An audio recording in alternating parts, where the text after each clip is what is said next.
Hello guys, welcome. So in the previous video हमने कुछ terms discuss की थी regarding the environment. So today we are going to continue with those terms.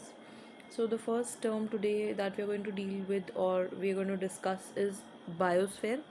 So what is biosphere? Biosphere जो है वो होता क्या है, जैसे ये आ गया हमारा लैंड और टेरेस्ट्रियल इकोसिस्टम.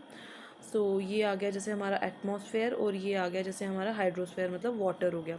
तो इनका जो ये कॉमन एरिया है ना, जहाँ पे लाइफ एग्जिस्ट करेगी, तो बायोस्फेयर क्या हो गया, जहाँ लिविंग ऑर्गेनिजम्स अर्थ पे इंटरैक्ट करेंगे या लिव टुगेदर करेंगे with the dead organic matter जो भी वो प्रोड्यूस करेंगे उसके साथ. तो मतलब ये जो है ना, हमारा एटमॉस्फेयर, हमारा हाइड्रोस्फेयर और हमारा लिथोस्फेयर, इस सब का जो कॉमन एरिया है वो होता है हमारा biosphere. Okay, then moving on to the next term that is the biome. तो बायोम क्या हो गया, जो टेरेस्ट्रियल पार्ट है बायोस्फेयर का वो constitutes the biome, different biomes. तो वो किसके ऊपर डिपेंड करती है, डिफरेंट क्लाइमेटिक कंडीशंस पे, डिफरेंट वेजिटेशंस पे. तो क्लाइमेटिक कंडीशंस में जैसे कि टेम्परेचर कहीं हाई है या कहीं लो है या कहीं वेरी लो है, प्रेसिपिटेशन मतलब कि बारिश कैसी है वहाँ पे, कैसी नहीं. तो बायोम जो टर्म थी वो was first use by Frederic E Clements, use this term first. Okay, तो जो डिफरेंट टाइप ऑफ बायोम्स है हमारे पास वो विल डिस्कस. तो सबसे पहले आगे हमारे पास टुंड्रा. तो टुंड्रा में क्या हो जाता है हमारे पास, ये बिल्कुल ना ठंडे इलाके, ओके, जो स्नो कवर्ड रहते हैं थ्रू आउट द ईयर. तो टुंड्रा बायोम वो हो गया कि ये ट्रीलेस होते हैं, बैरन, मतलब कुछ भी, क्योंकि जहाँ पे बर्फ़ पड़ी रहेगी 4-7 और 12 मंथ्स या लाइक 10 मंथ्स के लिए भी, तो वहाँ पे कौन सी वेजिटेशन होगी, कुछ भी वेजिटेशन नहीं होगी. तो इनकी जो भी मतलब top layer of the soil होती है ना, वो पर्मा फ्रॉस्ट होती है, मतलब वो like it remains covered with the snow all of the time. तो यहाँ पे भी दो तरह के होते हैं, ये Arctic tundra and alpine tundra. तो हमें इतना ज़्यादा मतलब वहाँ पे उसमें डीप जाने की ज़रूरत नहीं है, बस हमें ये याद रखने की ज़रूरत है कि जो ट्रीलेस लो वेजिटेशन होगी वो होगी हमारी टुंड्रा. तो वहाँ पे लाइकन्स और मॉसेस, इस तरह की वेजिटेशन जो है वो एग्जिस्ट करती है. और वहाँ पे कैसे एनिमल्स होते हैं, तो पोलर बियर्स जो हैं वो आर्कटिक रीजन में पाए जाते हैं. देन अंटार्कटिक रीजन में पेंगुइन वगैरह जो होते हैं वो होते हैं. देन हमारे पास नेक्स्ट आ जाता है हमारा बोरियल फॉरेस्ट और टाइगा जिसको कहेंगे. तो ये क्या होते हैं, ये इनमें मतलब क्या डेंस जो मतलब नीडल टाइप जो इनकी लीव्स होती हैं फॉरेस्ट के, जो भी मतलब इस तरह से हम देखते हैं, जो उस तरह के लाइक ट्रीज़ पाए जाते हैं वहाँ पे. तो ये हो गया नेक्स्ट हमारा taiga. Okay, then moving on to the other one that is the temperate type of biome. तो टेम्परेट में हमारे पास कैसे होते हैं, डेंस फॉरेस्ट होते हैं with thin broad deciduous leaves की तरह से आ जाता है हमारे पास ये. Okay, then the next one is grassland. Grassland में क्या होगी, हमारे पास ट्रीलेस वेजिटेशन होती है और छोटे छोटे ग्रासेस जो हैं वो पाए जाते हैं यहाँ पे. देन डेजर्ट जो होते हैं वो सेल्फ एक्सप्लेनेटरी है, ठीक है. तो यहाँ पे टेम्परेचर बड़ा हाई रहता है, ठीक है, और दिन में जितना ज़्यादा टेम्परेचर रहेगा तो शाम को उतना ही ज़्यादा, मतलब रेत इट्स डायूरिनल कि दिन में जितना ज़्यादा टेम्परेचर तो शाम में आ जाता है तो उतना ठंडा हो जाएगा. ओके, देन आ गया हमारे पास ट्रॉपिकल डेसीडियस फॉरेस्ट. ओके, तो यहाँ पे ये थॉर्नी फॉरेस्ट होते हैं. और then the next one is tropical rain forest. तो वहाँ पे डेंस एवरग्रीन फॉरेस्ट पाए जाते हैं. तो ये हो गए 7 टाइप ऑफ हमारे biomes. Okay, then moving on. So अब हम आते हैं हमारी इंटरेक्शंस के ऊपर. तो इंटरेक्शंस ये कि दो स्पीशीज़ के बीच में किस किस टाइप की एग्जिस्ट करती हैं. तो पहले हम पॉजिटिव इंटरेक्शन की बात करें तो इसमें आ जाता है हमारे पास म्यूचुअलिज्म, जिसमें दोनों जो इंटरेक्टिंग स्पीशीज़ होती हैं उनको फ़ायदा होता है. Okay, both are benefited. Okay, the plus sign means benefit and the negative is harmed, and zero हो गया नाइदर बेनिफिट हो रहा है नॉर हार्म हो रहा है. ओके, तो यहाँ पे क्या हो गया कि नेक्स्ट वन आ गया हमारे पास कमेंसलिज्म. कमेंसलिज्म जैसे एक को कुछ बेनिफिट हो रहा है और दूसरे को कुछ भी नहीं हो रहा, ठीक है. जैसे फॉर एग्जांपल ई कोलाई जो होता है वो खाना लेता है मतलब ह्यूमन से, पर वो उनको हार्म नहीं करता है हमारे पेट में जो एग्जिस्ट करते हैं. देन आ गया हमारे पास एमेंसलिज्म, एक को नुकसान हो रहा है और जो दूसरा वाला है उसको कुछ भी फ़र्क नहीं पड़ रहा है. ओके, देन नेक्स्ट आ गया कंपटीशन, जिसमें दोनों को like both of them are harmed. Then the next one is predation, जिसमें एक को फ़ायदा हो रहा है और दूसरे को लाइक नुकसान. जैसे फॉर एग्जांपल लायन ने किसी डियर को खा लिया तो लायन को तो फ़ायदा हो गया, वो उसको तो खाना मिल गया, बट जो मर गया बेचारा तो वो हो गया प्रेडेशन। देन आ गया पैरासाइटिज्म, एक को वही फ़ायदा हो रहा है देन दूसरे को नुकसान हो रहा है। तो इसमें क्या आ जाएगा हमारे पास, जैसे म्यूचुअलिज्म सिम्बियोटिक रिलेशनशिप एग्जिस्ट करता है जहाँ पे उसकी बात हो रही है, तो जैसे कोरल पॉलिप्स और जूजैंथली हो गया। देन आ गया हमारे पास एमेंसलिज्म जहाँ पे एक अनइफेक्टेड रहा और दूसरे वाले को कुछ हार्म हो गया।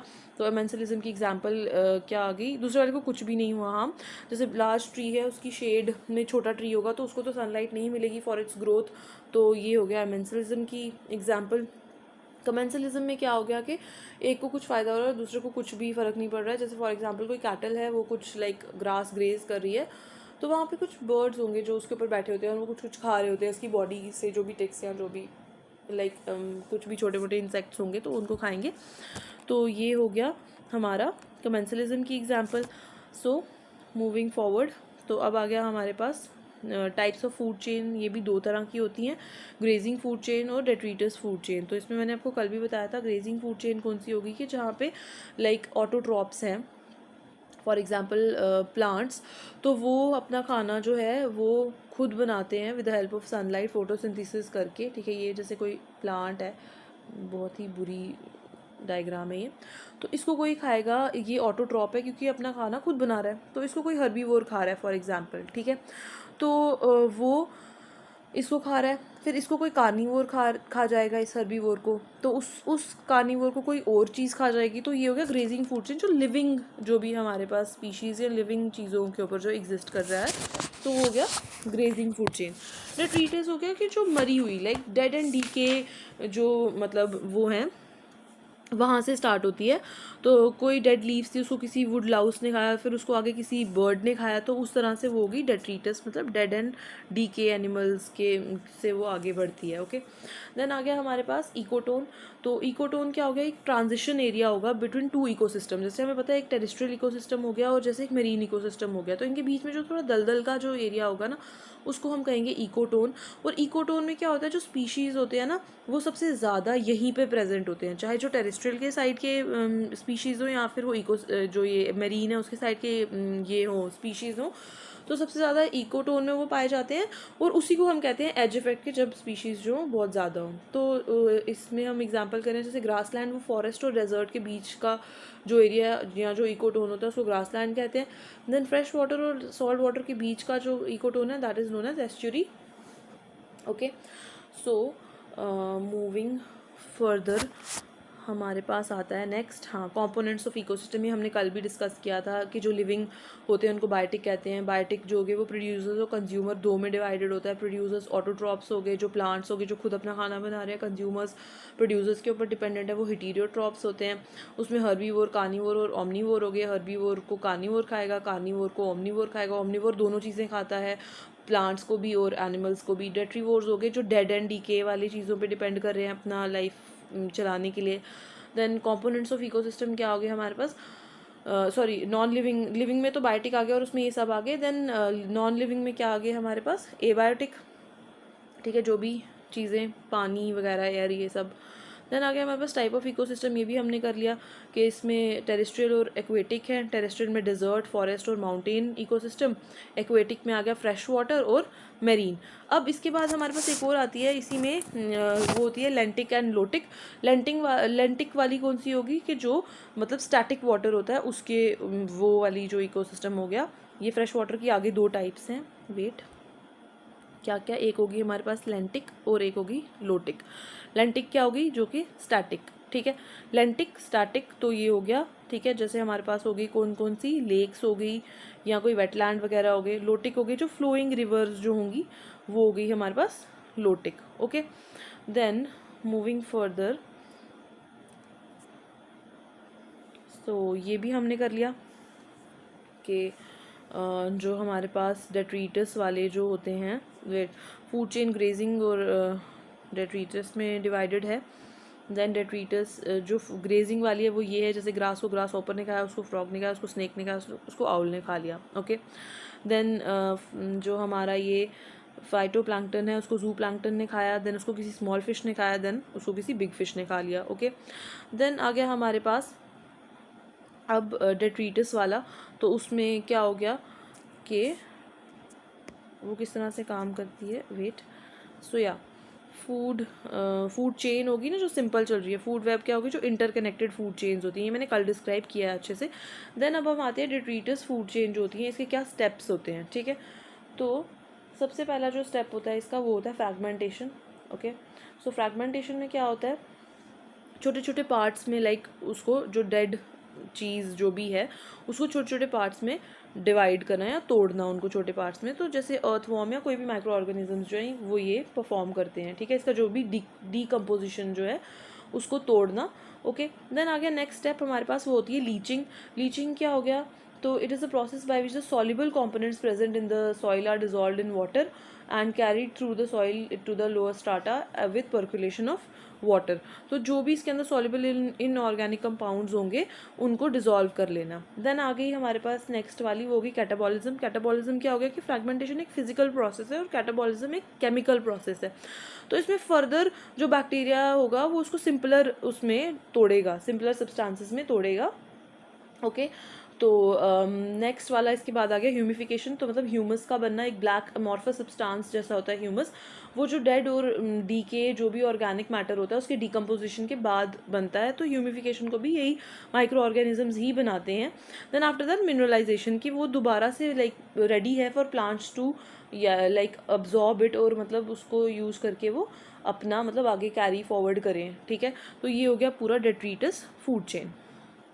Then we have this ecological pyramids हैं, तो ये हम नेक्स्ट वीडियो में करते हैं या अभी कर ले। ये 3 तरह के होते हैं, pyramid of number, pyramid of biomass and pyramid of energy. Pyramid of energy is always upright, क्योंकि एनर्जी कभी भी, मैंने आपको बताया, नीचे से ऊपर जाती है, कभी भी ऊपर से नीचे नहीं आएगी। जैसे अगर जो प्लांट्स हैं उन्होंने जब सनलाइट से एनर्जी कर ली अब्जॉर्ब, उसके बाद वो वापस नहीं देंगे, तो ये इट्स ऑलवेज अपराइट। ओके, और ये 10% जो रूल ऑफ एनर्जी वाला है उसको फॉलो करता है।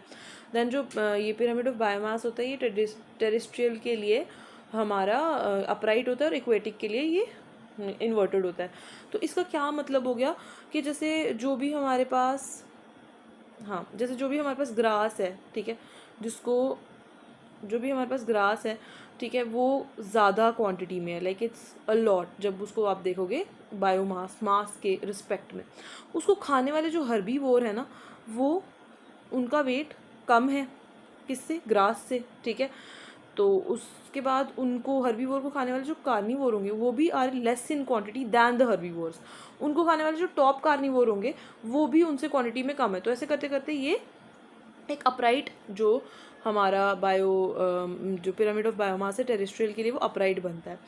तो उसके बाद ये जो इक्वेटिक वाला होता है, इसमें क्या ये कह रहा है कि जो हमारी ऊपर शार्क्स होती हैं ना, जो छोटी फ़िश को खाती हैं, फिर वो छोटी फ़िश उससे छोटी फ़िश को खाती हैं, तो शार्क का वेट ज़्यादा है एज़ कम्पेयर टू उस लार्ज फ़िश से, एंड देन उसका वेट उससे भी ज़्यादा है। तो सबसे नीचे यहाँ पे जैसे हमारे पास आगे फाइटोप्लैंक्टॉन्स और उसके ऊपर आगे जू प्लैंक्टॉन्स, तो होते तो वो बहुत ज़्यादा है नंबर में, पर उनका वेट जो होता है वो कंपैरेटिवली बहुत कम होता है। तो उसके ऊपर आ गई स्मॉल फ़िश से ऊपर आ गई थोड़ी और लार्ज फ़िश, उसके ऊपर जैसे बड़ी बड़ी फ़िशेज़ आ गई, तो उनका वेट जो है comparatively is higher than those at the lower trophic levels. तो ये इसलिए इन्वर्टेड होता है। तो पिरामिड ऑफ नंबर भी जो है वो हमारे पास अपराइट हो गया कि जो नंबर हैं नंबर ऑफ़ प्रोड्यूसर्स जो होंगे वो ज़्यादा होंगे एज़ कम्पेयर टू उनको खाने वाले, ऐसे ऐसे करते करते। तो ये हो गया वो। Okay, so with this we conclude today's video. तो इसके आगे will discuss further. Thank you for watching.